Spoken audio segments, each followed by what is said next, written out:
Hello everyone, this is PaperSpock, and today I'm going to do a little bit different of an episode. As you know, I record my episodes fairly far in advance, and if I can get this to here, okay, I'm just going to hold it here because the desktop version of Marvel Snap's still a little bit bucky, but anyway, we have a new location, and it's a featured location. It is Vormir. The way it works is whenever I or my opponent plays a card at this location for our own first times, our card gets destroyed. So I don't really have much of a destruction deck going right now, and a destruction deck would work really well with this location. I'm going to go and try to build a destruction deck out of what I've got right now. So I'm going to go down here and create a new deck.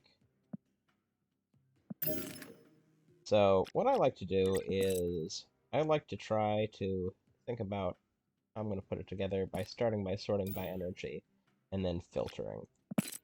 And they have several helpful filters I can use for common abilities, and Destroy is the one I'm most interested in right now. So these are my Destroy options. I've got a few options I can play here. Bucky Barnes is one I always like including. It's a 2-cost card that when it gets destroyed, it goes from 1 power to 6 power when it comes back. So that's an amazing card to have. Carnage is also good because when it destroys other cards, it gains 2 power. I also like Nova. When it's destroyed, it gives 1 power to every other card, which is useful.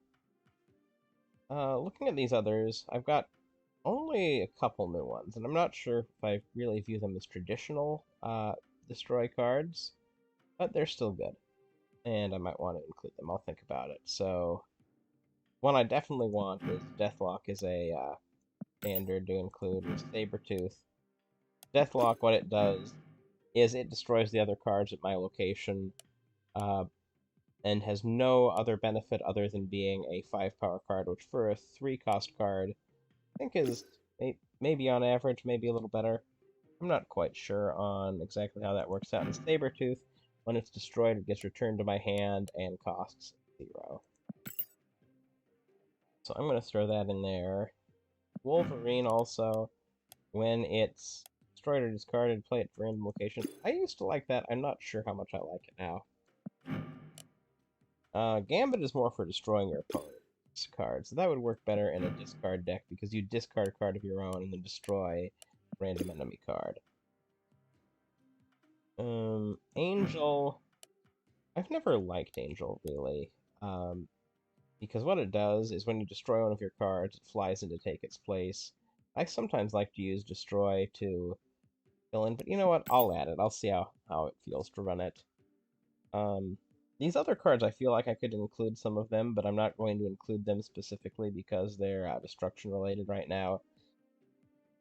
There is a card I'm going to include, though, that I'm going to specifically search right now, called Electro. It is a card that has a fabulous ability of giving you an additional extra energy each turn, but in exchange you can only play 1 card a turn. However, the extra energy is an on-reveal effect, and the drawback is ongoing, so you can only play 1 card a turn. So if I can somehow disable it, for example, destroy it in some way, then I no longer have to deal with that drawback. So I like having that in a destruction deck because I already have 2 built-in ways of getting it out of the picture with Deathlok and Carnage. Though it doesn't always feel great to play it under those circumstances. Because I have Electro, I'm also going to add a... Oops, I didn't need to do that just yet. But I'm going to name it because I just went to the name menu. Vormir Destroy. No, it's just kind of a generic Destroy, so I'm just going to call it... I want something zesty. Zestroy! This is Zestroy deck. I wanted something zestier than just Destroy. Maybe it's a little dumb, but whatever. I'm gonna just have that as a name, and I'm gonna pick... I feel like I haven't used that on many decks. Feel like it's the pretty standard one, but I don't think I use it often. So I'm gonna have that for today for what I'm gonna use for my card back. So let's go back into building it. Okay, we need to disable this filter, and we can look at all our cards. So let's look at our power curve, as they say it. So, I mean, cost curve, actually. So we have 2 cards that cost 1. So there's going to be a lot of times we will draw our first hand, and I think your hand, I can never remember if it's 3 or 4, or if you start with 3, then you draw a fourth.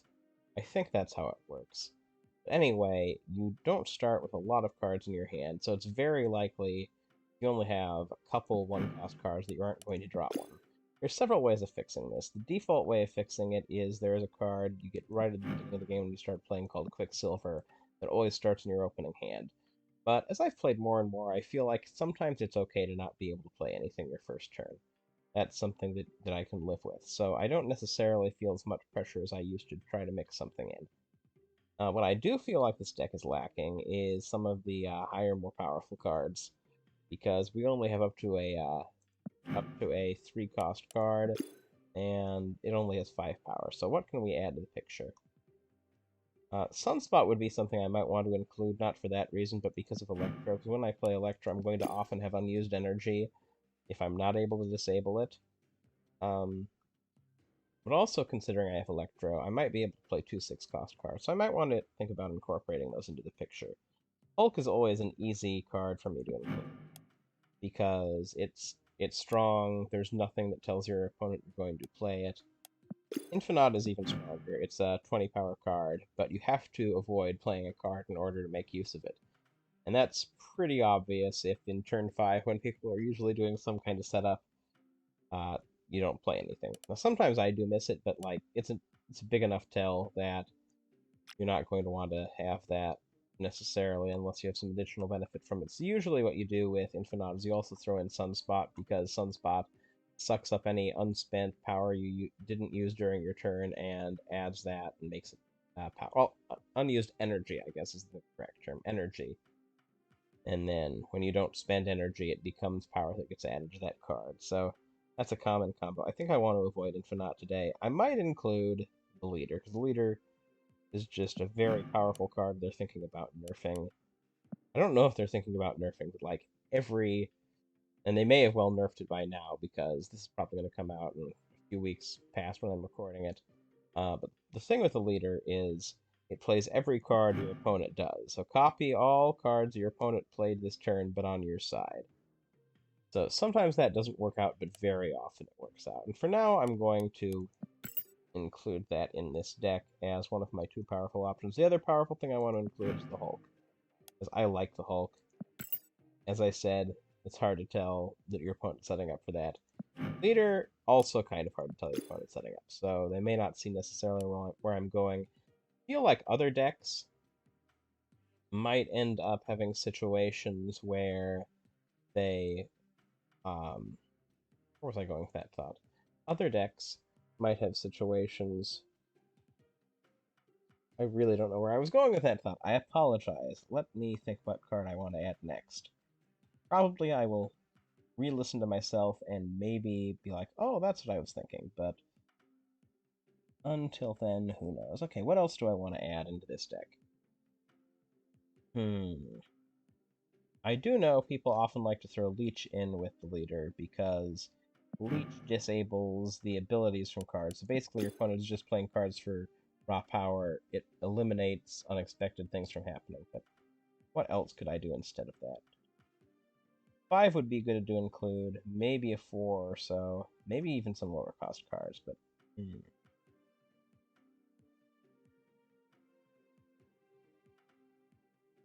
just thinking through cards I've never included Rescue. Play a card here, next turn add 5 power. So basically you're getting a 9 power card for 4 cost if you follow along what it does. I don't know if I want to do that. I think I'm going to throw in Shang-Chi, because Shang-Chi is incredibly powerful to play under some... Well, no. I've actually been experimenting with another deck, and I've loved Spider-Man, so I'm going to throw in Spider-Man instead. And the reason I love Spider-Man... Hey, I can upgrade Spider-Man. I'm going to do that now for fun. The reason I love Spider-Man is it prevents my opponent from playing any cards at that location next turn. So if I play at turn 5, there's not a lot they can do to get ahead there. So that's an easy way to set me up for victory. So I am going to add that to my deck. I think that's a fun 4-cost card to include. I think I also try to want to see if I want to include a 5-cost card. I don't have to include a 5-cost card, but I think it's kind of fun. Oh. Sarah, cards in your hand cost 1 less once you play it. So that's a turn. That seems like a good turn 6 setup card if you want to play a lot of smaller cards, and generally I don't. I don't think that's a good match for this hand.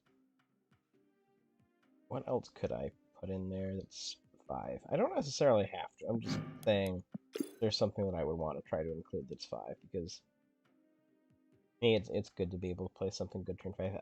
Hobgoblin could be fun. I'm gonna temporarily put in Hobgoblin. I might remove it. I maybe don't need to include a 5-cost card just because I want to. Let's look at the other cards we have here. Something in the 2 to 3 range would be good. Maybe even a 1. Scroll back. So, the Watcher... No, I didn't want to include the Watcher. But the Watcher is a fun card because if it's in your hand, you can see the unrevealed locations and plan around things better ahead of your opponent. But I'm not going to do that this deck, I don't think. Adam Warlock is fun because it lets you draw additional cards. But I don't think that's going to be as big of a factor here. Hazmat afflicts all other cards with -1 power, and I could imagine some ways of maybe making use of that, but it's kind of tricky and I don't see its role here. Oh. Squirrel Girl could be an interesting card because it provides some good fodder for destroy cards, because it just throws an extra card at every location, and that makes Carnage better because Carnage wants to destroy cards. So there would be some value, but I feel like maybe there's a better card I could add. What does Viper do? On reveal, your opponent gains control of one of your other cards at this location. I don't know that that's useful in this deck. Oh. That could be fun to play with Electro in some decks, but I'm not going to do that today. I like it, but I don't think it's going to be too helpful. Kind of thinking through this. Brood. Add 2 Broodlings to this location with the same power. So you get a very full location very quickly. Wouldn't be bad setup for Carnage, but I feel like that's too much power to set up Carnage. Storm would be another fun card to just kind of mess with my opponent's plans, and also get rid of locations I don't like. So actually, I think I'm going to add Storm. I've been playing a deck that I've enjoyed, but hasn't been the best, that basically is good at changing locations and locking down locations, so I have both Storm and Spider-Man in this deck from it.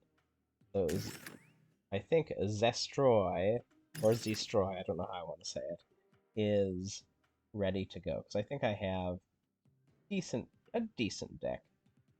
I have no clue how well it's going to actually work, but we'll find out. We'll see as I play through it. Thank you so much for watching me put this together. I can't wait to play a few games with it and see if it ends up actually being any good. See you next time.